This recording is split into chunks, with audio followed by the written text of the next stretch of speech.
Hello friends and welcome to Adventures in Pixieland. My name's Amy and I am an ordained minister and we are in Bible study. We are in the Niv and we are in the book of 2nd Chronicles and we are in chapter 34, which is about another boy king named Josiah, and it's not his entire life. It's just one story about the boy king Josiah from the priestly point of view in the Babylonian diaspora, which is in the 500s. And biblical scholars think, if not written by Ezra himself, then who's a prophet, then written by a Levitical priest. And remember, the Levitical priests were not welcome in the kingdom of Israel because Jeroboam made a golden calf and did all that stuff, and he threw them all out. He was making his own priests. They were not really welcome there. So somewhere around the Assyrian diaspora, any Levitical that were up there were all gone. So, and Judah was not taken in that one. Judah was not taken into the Babylonian one, which is 500 BCE, not 200 BCE. Remember, we're counting down in the BCE to the 0, where we change from before Common Era to Common Era. Okay? Josiah reforms. Chapter 34, verse 1. Josiah was 8 years old when he became king, and he reigned in Jerusalem 31 years. Okay, so until he was 39. He did what was right in the eyes of the Lord, and walked in the ways of his father David, not turning aside to the right or to the left.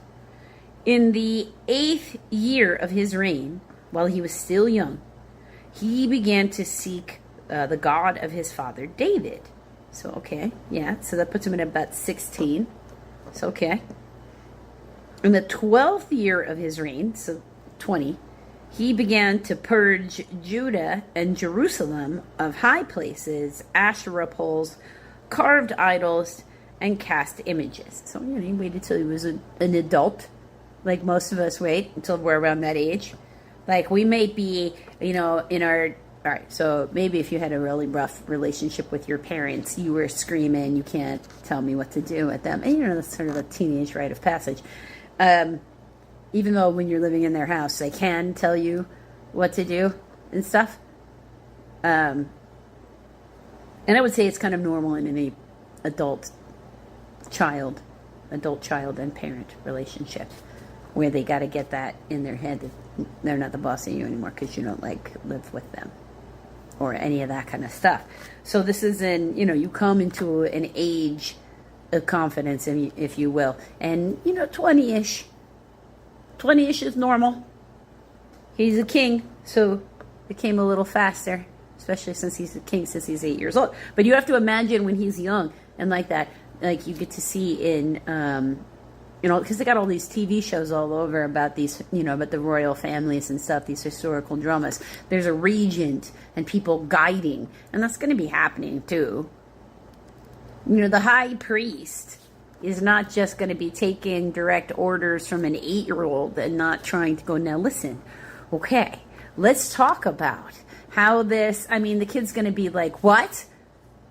Because, what 8-year-old is prepared to run a country, right? This is not a reasonable expectation. So it's he had to get his confidence under him to remember that it's his country to run, and now he's a grown up and he doesn't have to listen. Under his direction, the altars of the Baals, Baals, were torn down. Also, to me, that's Baals, but Baals is the common pronunciation. Both are actually correct depending on what language you're speaking. He cut to pieces the incense altars that were above them. Yes, smashed the Asherah poles. Nice. The idols and the images. These he broke into pieces and scattered over the graves of those who had sacrificed to them. All right. He burned the bones of the priests on their altars. Ooh, they desecrated their altars. And so he purged Judah and Jerusalem. In the towns of Manasseh, Ephraim, and Simeon, as far as Naphtali, and in the ruins around them. Now, let's talk for a brief second about why he would have done that. Why would he have burned? What's the big deal? Why are they burning? Because you're desecrating, so making it so it should never be able to be purified again. And then on top of it, when you're burning the bones of somebody, like you're not really leaving a place for their soul to come back to. And these are people who are very, very focused on the afterlife. Like, it's just a society that openly you tell them that you had a dream or a vision or something else like that, and they're like, oh, what did it say? Did God talk to you? Like, they're all running around looking for God to talk to them. And believing when people are communicating these things that means something. And it is this throwdown challenge between, because there's pantheons all over the place, all over the world in this time frame in history. What God is the greatest God? And this idea of a singular God is not something that has taken over all over. This battle that they're going through is normal.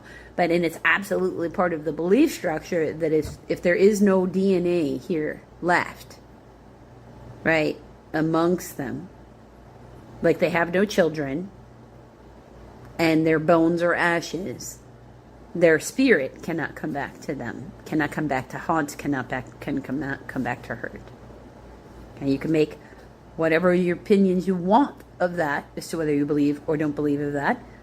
It's actually a rather common concept in the world of spirituality and religion that existed during this time and still actually does exist today. So just don't be surprised by it. He tore down the altars and the Asherah poles and crushed the idols to powder and cut to pieces all the incense altars throughout Israel.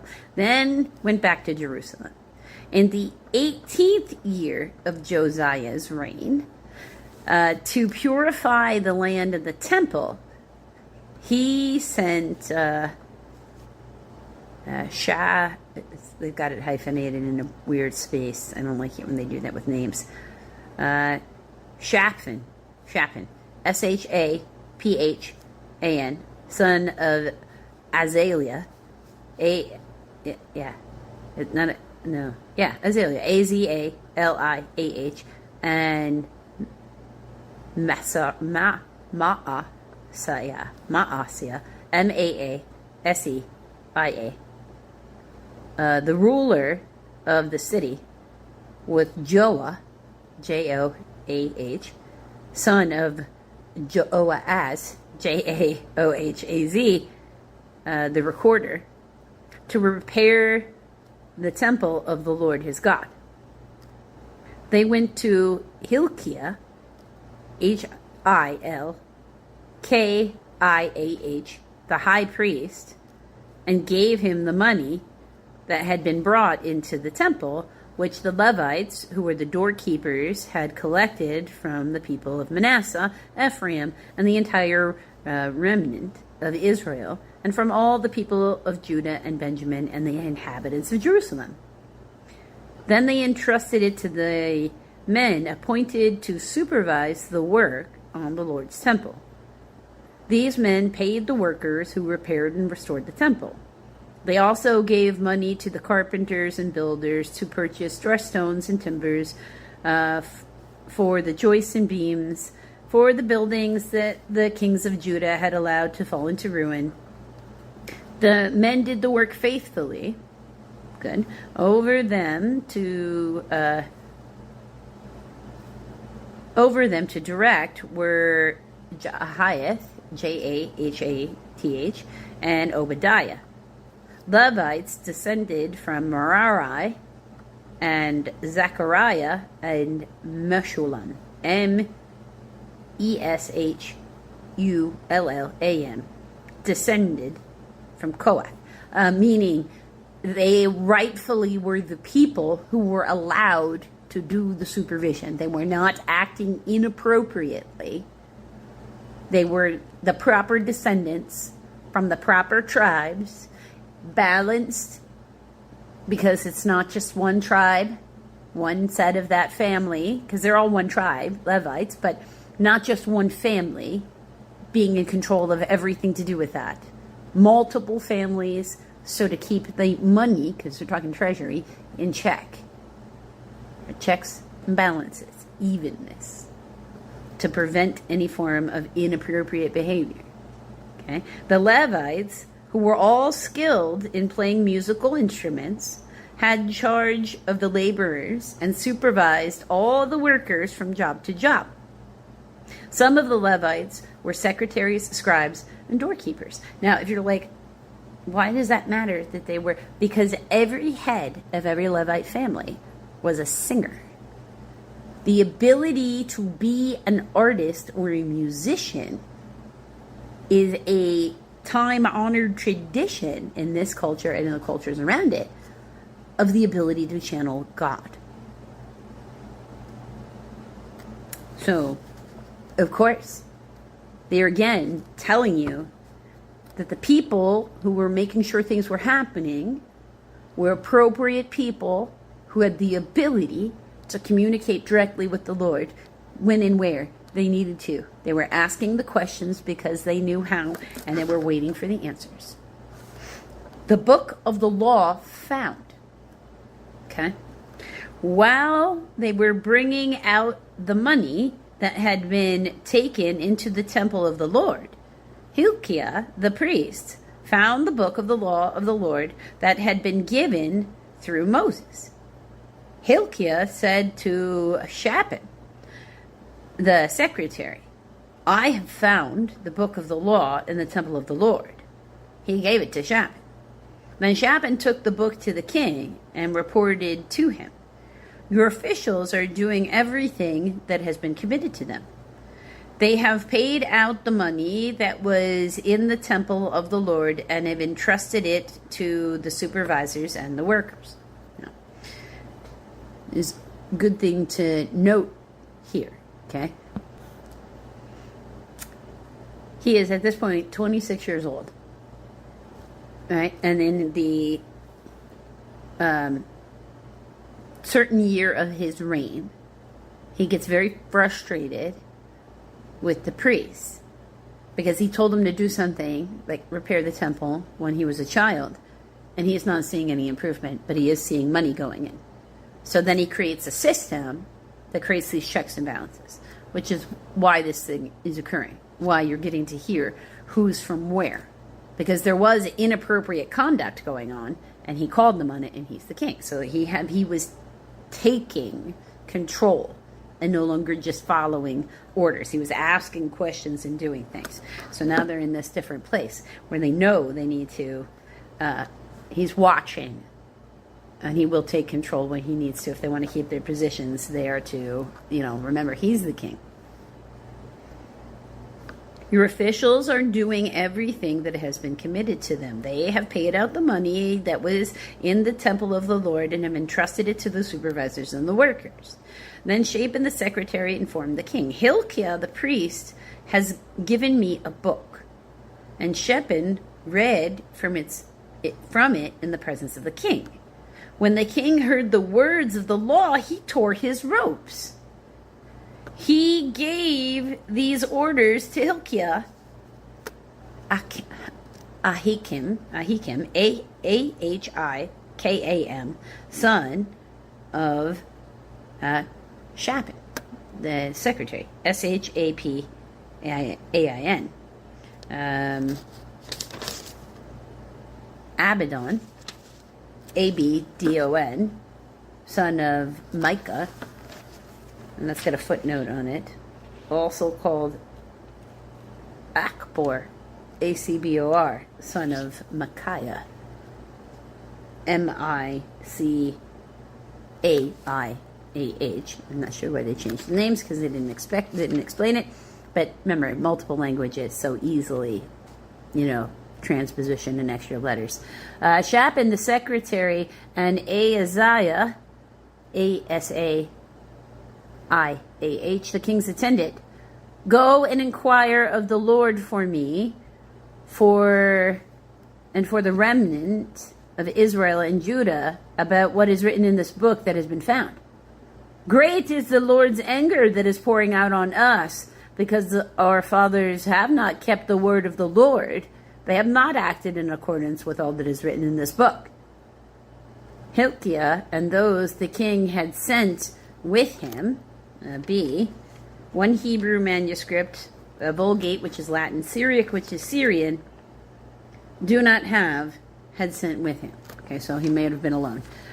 Went to speak with the prophetess Huldah, Huldah. Now that's the exact same thing as a prophet, just happens to be a female. Because remember, Miriam, Moses' older sister, who ensured he didn't die. In fact, ensured that he was nursed by his own mother. Pretty clever. Considering she was like 8 or 9 years old. Also a prophet. Fully acknowledged like that from God. That, like Aaron, he talked to her in visions and dreams, but not like he talked to Moses. Like, don't ever try to be saying your Moses' equal. She's the one who got the source. So plenty of women who had the ability to have the same information sent to them that were sent to the males. Okay, connection to the Lord is connection to the Lord. Hilkiah and those the king had sent with him went to speak to the prophetess Huldah. She was the wife of Shallum, Shalum, son of Tokath, Tokhath, and let's get a footnote of C, also called Tikvah, Tikvah, the son of Hasrah, Hasrah, and get a footnote of D on there, also called Harhas, Harahas, keeper of the wardrobe. Okay, so somebody who's in service to the king. She lived in Jerusalem in the 2nd district. I have no idea what that means. She said to them, "This is what the Lord, the God of Israel, says. Tell the man who sent you to me. This is what the Lord says. I am going to bring disaster on this place and its people, all the curses written in the book that has been read in the presence of the king of Judah. Because they have forsaken me and burned incense to other gods and provoked me to anger by all their hands have made." Footnote E. Or by everything they have made. "My anger will be poured out on this place and will not be quenched. Tell the king of Judah who sent you to inquire of the Lord. This is what the Lord, the God of Israel, says concerning the words you heard. Because your heart was responsive, and you humbled yourself before God when you heard what he spoke against this place and its people, and because you humbled yourself before me and tore your robes and wept in my presence. I have heard you, declares the Lord. Now I will gather you to your forefathers, and you will be buried in peace. Your eyes will not see all the disasters I'm going to bring on this place on those who live here. So you will be spared. Not that justice isn't going to come for their continued and proven through archaeology worship of idols. Just that this king wasn't going to have to see it. It would take place after his lifetime. So they took her answer back to the king. Then the king called together all the elders of Judah and Jerusalem. He went up to the temple of the Lord with the men of Judah, the people of Jerusalem, the priests and the Levites, all the people from the least to the greatest. He read in their hearing all the words of the book of the covenant, which had been found in the temple of the Lord. The king stood by his pillar and renewed the covenant in the presence of the Lord to follow the Lord and keep his commands, regulations, and decrees with all his heart and with all his soul, and to obey the words of the covenant written in this book. Then he had everyone in Jerusalem and Benjamin pledge themselves to it. The people of Jerusalem did this in accordance with the covenant of God, the God of their fathers. Josiah removed all the detestable idols from all the territories to the Israelites. He had all who were present in Israel serve the Lord their God. As long as he lived, they did not fail to follow the Lord, the God of their fathers. So he was pivotal in reform.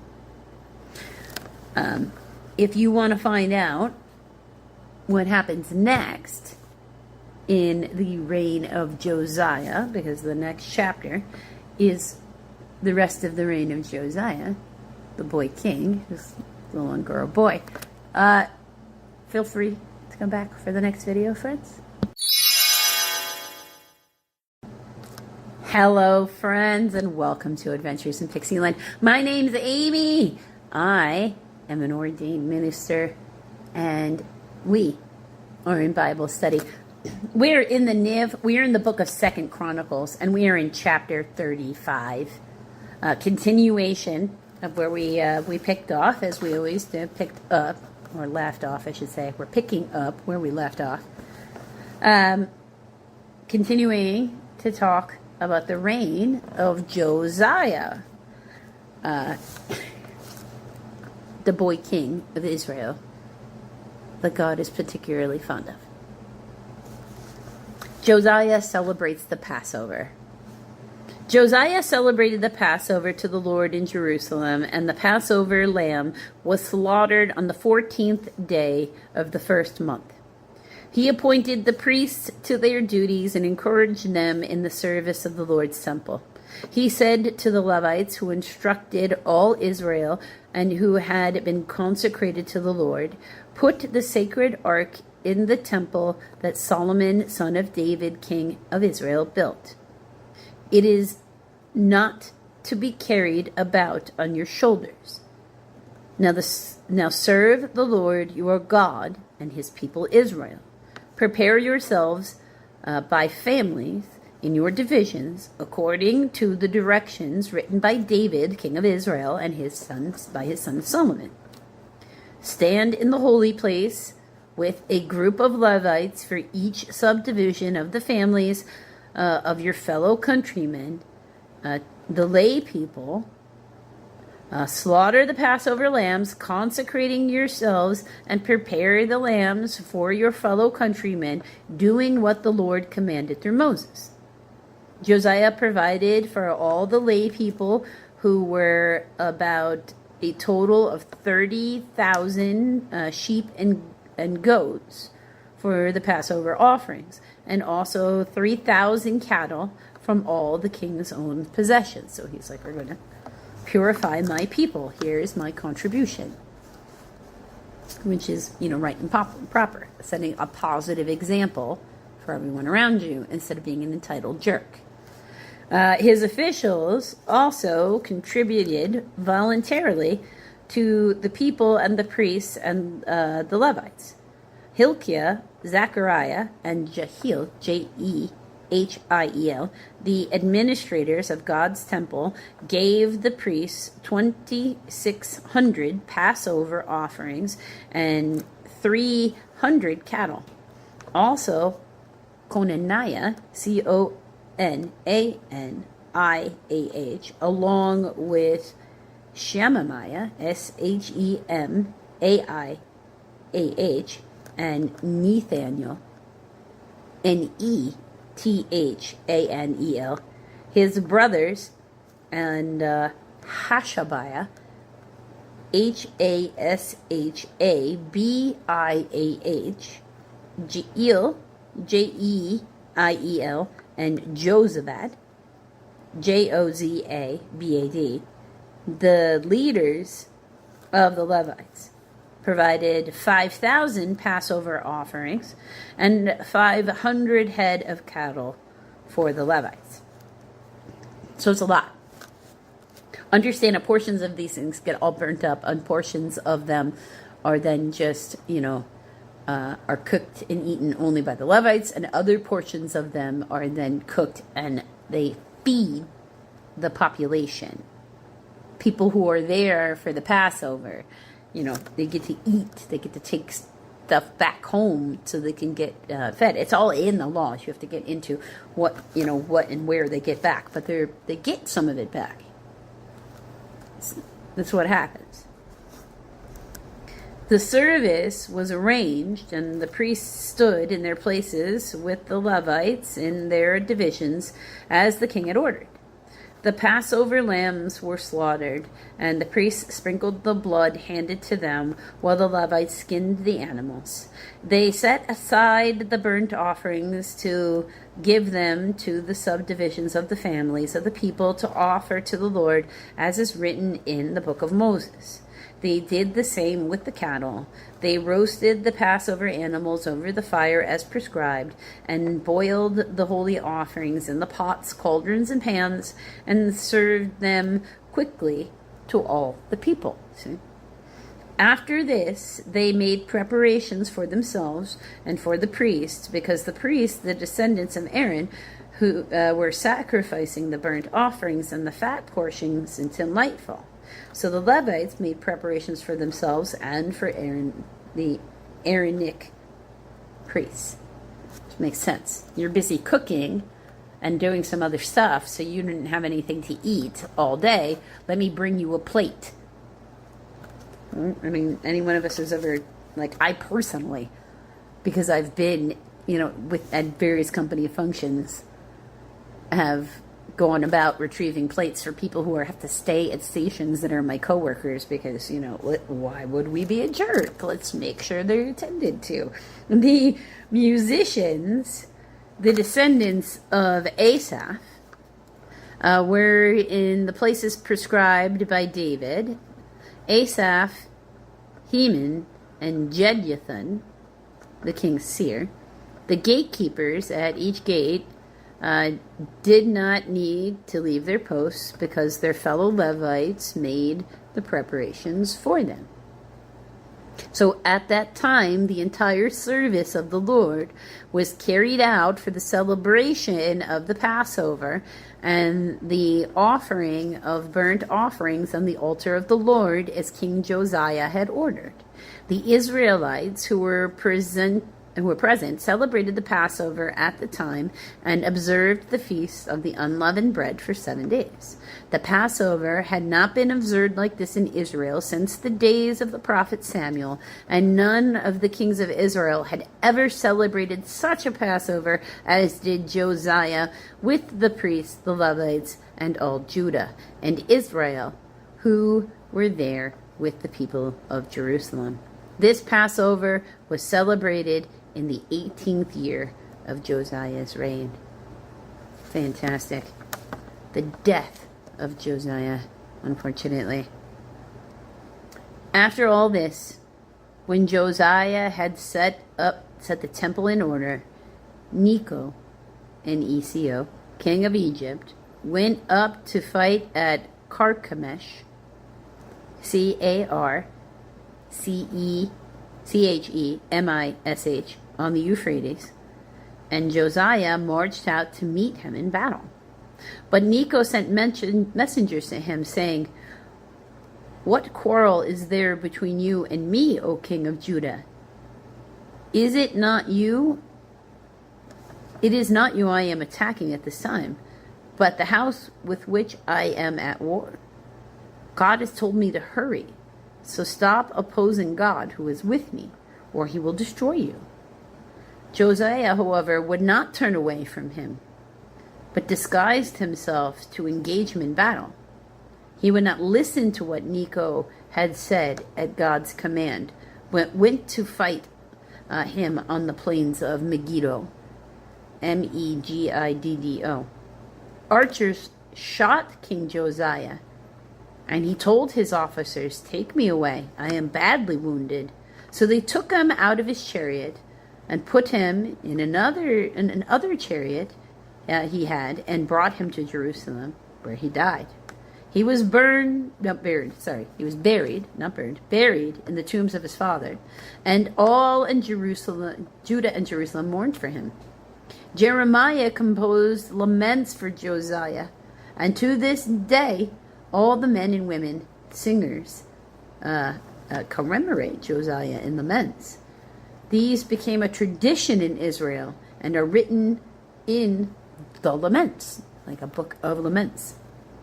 The other events of Josiah's reign and his acts of devotion, according to what is written in the law of the Lord, all the events from beginning to end, are written in the book of the kings of Israel and Judah.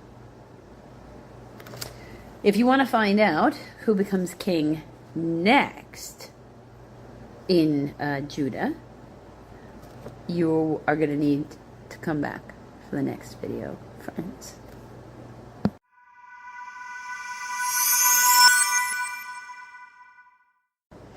Hello, friends, and welcome to Adventures in Pixieland. My name is Amy. I am an ordained minister, and we are in Bible study. We are in the Niv, and we are in the book of 2 Chronicles, and we are in chapter 36, which means we're wrapping up another book of the Bible. Isn't that amazing? Another one down. Our next set of our next book that we jump into is the book of Ezra, which means we are starting the book of the prophets, because there's just, one after the other. It's just prophets, one after the other. These are people who are very highly connected to God. They're having conversations back and forth with God that people come to inquire about what God wants us, who we've been listening to all along with these various things. So we're going to be getting into the major and minor prophets. Now, major or minor? Major or minor is about volume, not accuracy or popularity. Sheer volume. Some prophets, it's a one-day read. Just a one chapter, and that's all it is. One letter.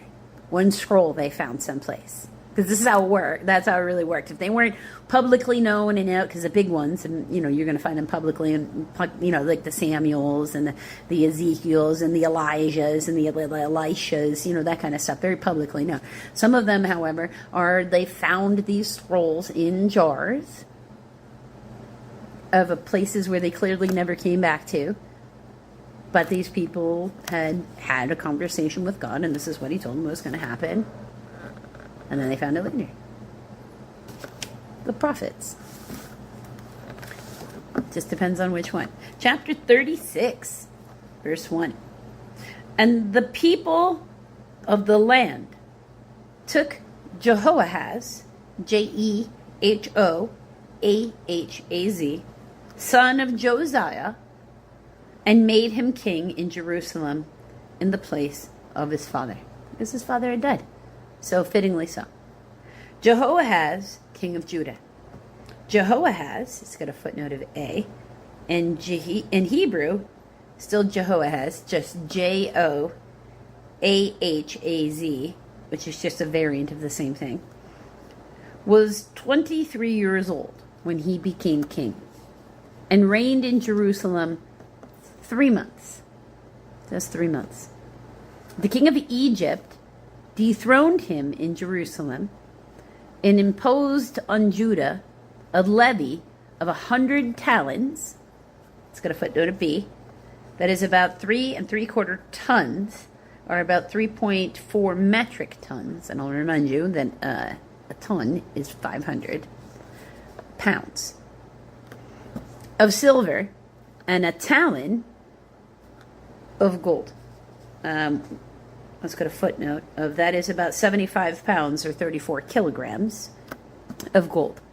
The king of Egypt made Eliakim, Eliakim, the brother of Jehoahaz, just another son of Josiah, king over Judah and Jerusalem, and changed Eliakim's name to Jehoiakim.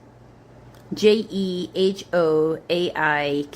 Now you should remember that when they're taken into other people's captivity, because when we get into some of the other prophets like Daniel, he's Daniel to us. He's not Daniel to the Babylonians. If you're looking for him in the Babylonian text, you're not going to find the name Daniel. You got to look for the name that he gave them, because they do that. They're taking away everything that is your culture and your personality and redefining for you. I mean, you should be familiar with this if you're living in America and you've been studying American history for any length of time. But Necho took Eliakim's brother Jehoahaz and carried him off to Egypt. Jehoiakim, king of Judah. Jehoiakim was 25 years old, so he's actually the older brother of Jehoahaz, when he became king. And he reigned in Jerusalem 11 years. I mean, because there's only 3 months' time between when his brother got taken away. He did evil in the eyes of the Lord, his God. Nebuchadnezzar, king of Babylon, attacked him and bound him with bronze shackles to take him to Babylon. Nebuchadnezzar also took to Babylon articles from the temple of the Lord and put them in his temple there. You got D or palace. So maybe they got split up, or maybe they were only in the palace and not in the temple, or vice versa. Then the other events, maybe he lived in the temple. Maybe they were one in the same building. The other events of Jehoiakim's reign, the detestable things he did, and all that was found against him, are written in the book of the kings of Israel and Judah. And Jehoiachin, Jehoiachin, Jehoiachin, was his son, succeeded him as king. Jehoiachin, king of Judah. Jehoiachin, I mean, you have to imagine this is somebody chosen by Babylon, was 18 years old, like a puppet regent, sort of like,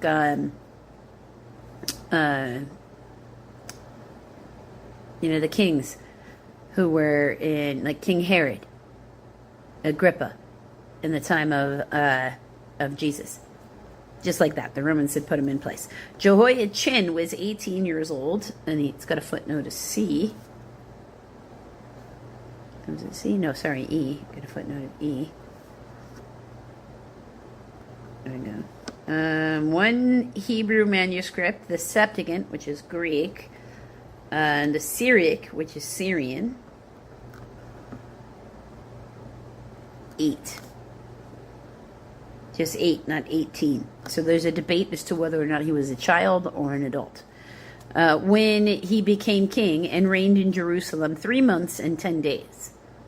He did evil in the eyes of the Lord. 8 years old, that's kind of hard to do. In the spring, King Nebuchadnezzar sent for him and brought him to Babylon, together with the articles of value from the temple of the Lord. And he made Jehoiachin's uncle, Zedekiah,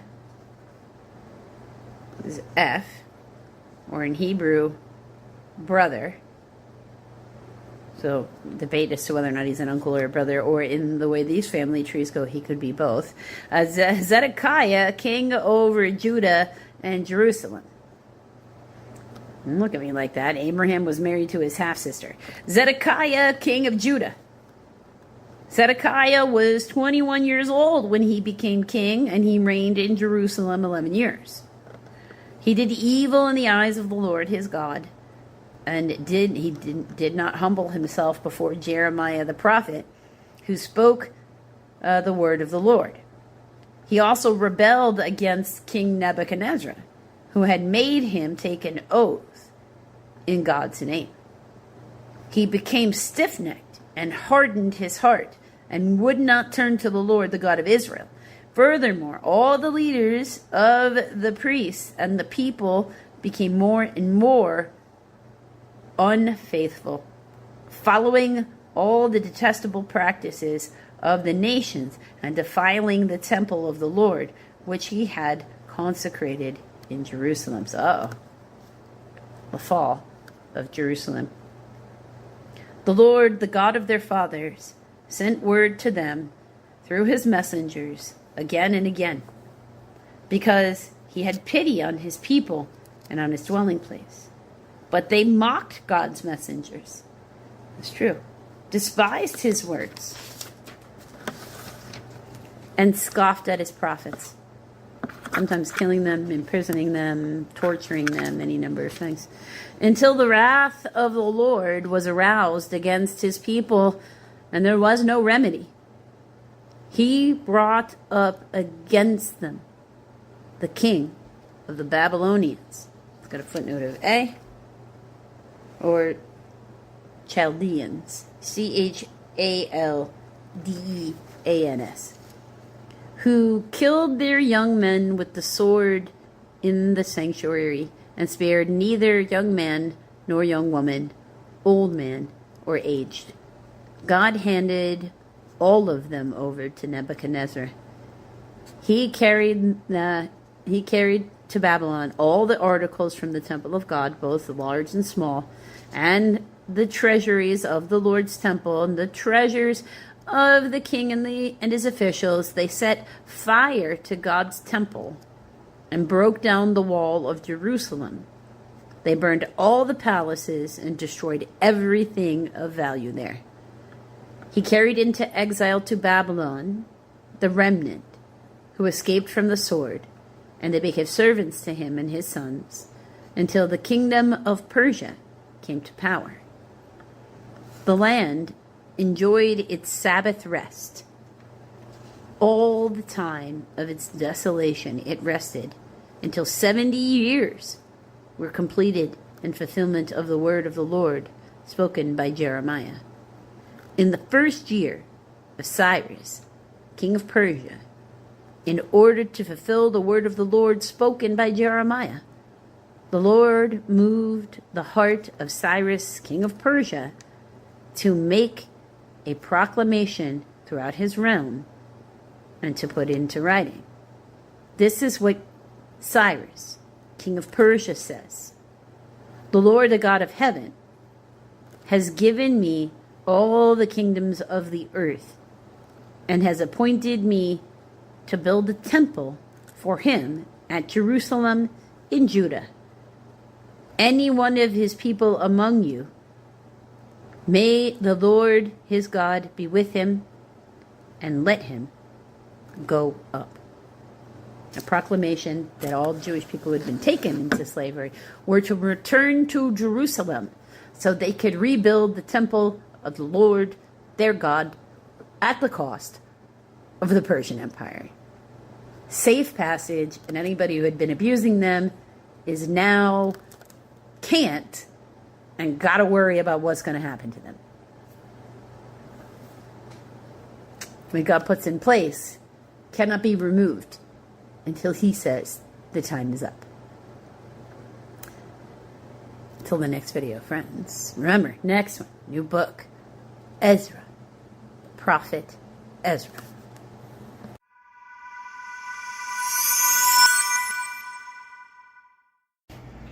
Hello, friends. So, Bible study, the Niv, Romans, chapter 4. We're going to do verses 1 through 12 today. Now, remember, this is a letter from Paul, written about 50 CE to other people of faith. In this case, it's other people who are very strong in the Jewish faith, because at this time, Christianity is basically being called a sect. Whereas for the people in the church, are referring to it as the way. Now, understand that it's convenient for the Jewish leaders to refer to it as a sect, because then by the laws that the Romans allow them to have, it's considered an internal matter that they can handle. So there's motivation for that. Now, that doesn't mean that some of the people in the Jewish community didn't consider it a valid thing to ponder, because there are arguments there. Those who weren't having their direct power challenged, they could look at the acts of Jesus and then start following through in the prophets. But we're basically at we need more time to study this place instead of an all-out rejection. So, you got mixed things going on in there. This parable is called Abraham Justified by Faith. Chapter 4, verse 1. What then shall we say of that Abraham, our forefather, discovered in this manner?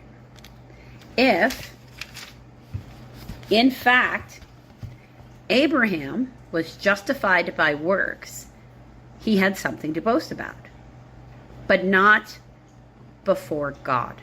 Like, it's okay to be proud of yourself. You just don't brag to God. Right? What does the scripture say? Abraham believed God, and it was credited to him as righteousness. Now, when a man works, his wages are not credited to him as a gift, but as an obligation. It's a particular contract. I do this, you give me that. That's a soul contract. It's just on a practical nature here, but it's still a soul contract. However, to the man who does not work but trusts God, who justifies the wicked, his faith is credited as righteousness. He justifies the wicked. You're not supposed to do that. David says the same thing when he speaks of the blessedness of the man to whom God credits righteousness apart from his works. Blessed are they whose transgressions are forgiven, whose sins are covered. Blessed is the man whose sin the Lord never counts against him. So when we sin, we're racking up karma, is the way that most commonly you would hear it today. You get dharma, good positive stuff happening to you because you've been a good person doing good things for others, treating other people nicely. And then if you do things wrong, you get karma, and that is when you get punished for doing things wrong. That's part of universal law, and Creator doesn't interfere with our free will. We can act however we want. It doesn't mean we're going to be rewarded for our behavior no matter how we behave. That's just not how the world works. And he doesn't promise us that.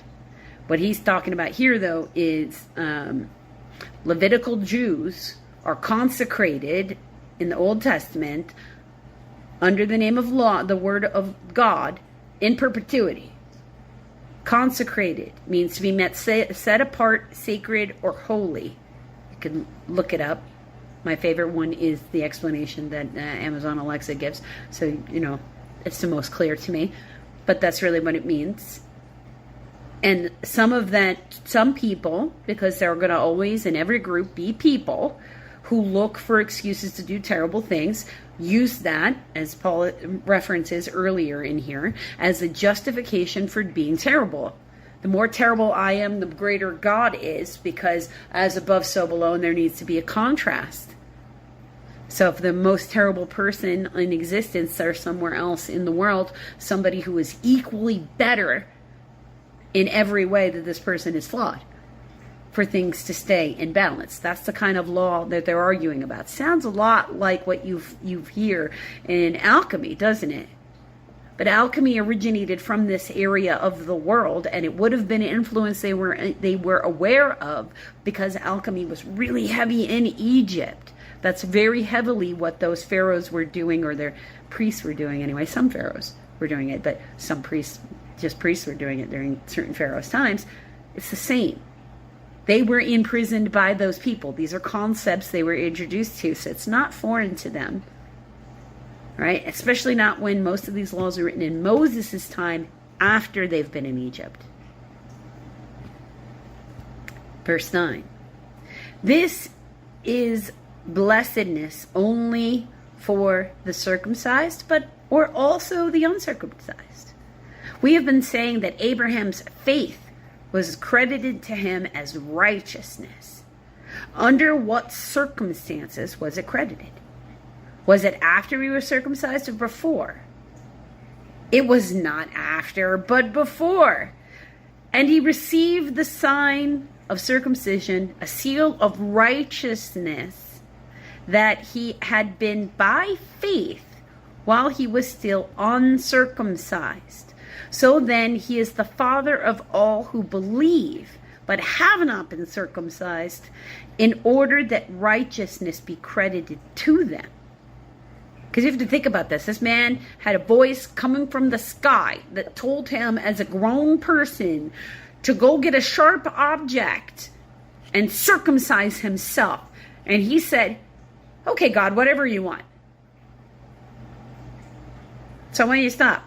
And he is also the father of the circumcised, who not only are circumcised, but also who walk in the footsteps of faith that our father Abraham had before he was circumcised. It's easy to have faith when you're in a system where everything is already set up for your life to be going well, and it doesn't cost you anything. It's hard to be good when time gets rough and things get unsettled, and maybe it'll be easier if you were just willing to be a little bit more morally inflexible than you were before. But that's not faith. It's not faith if you throw it away every single time it's inconvenient.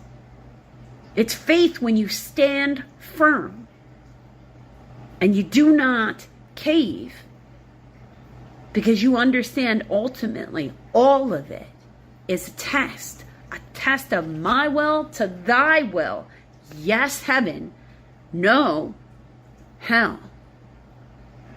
Choose accordingly.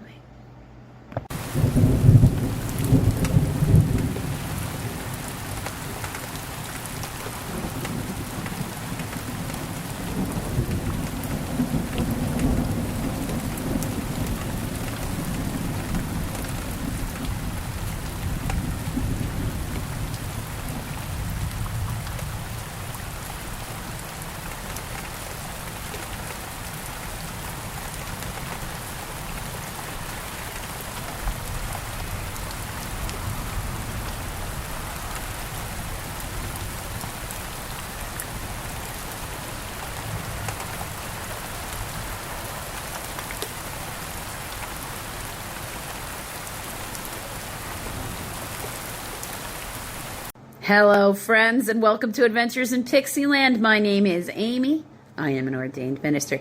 We are in Bible study, and we are in the NIV. We will be through 2025. In this video, we are in Psalms, Book 1, Psalm 23.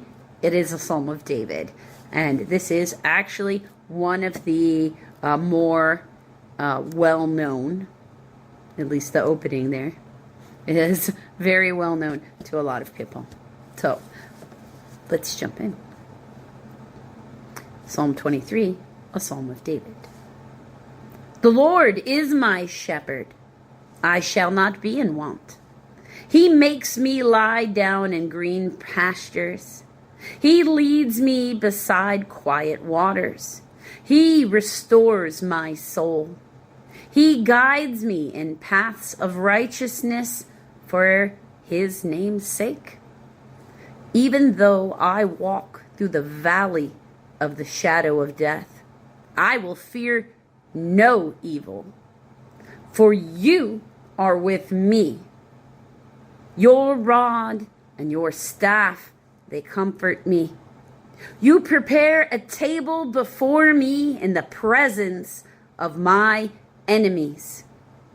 You anoint my head with oil.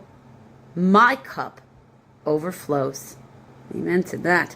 Surely goodness and love will follow me all the days of my life, and I will dwell in the house of the Lord forever.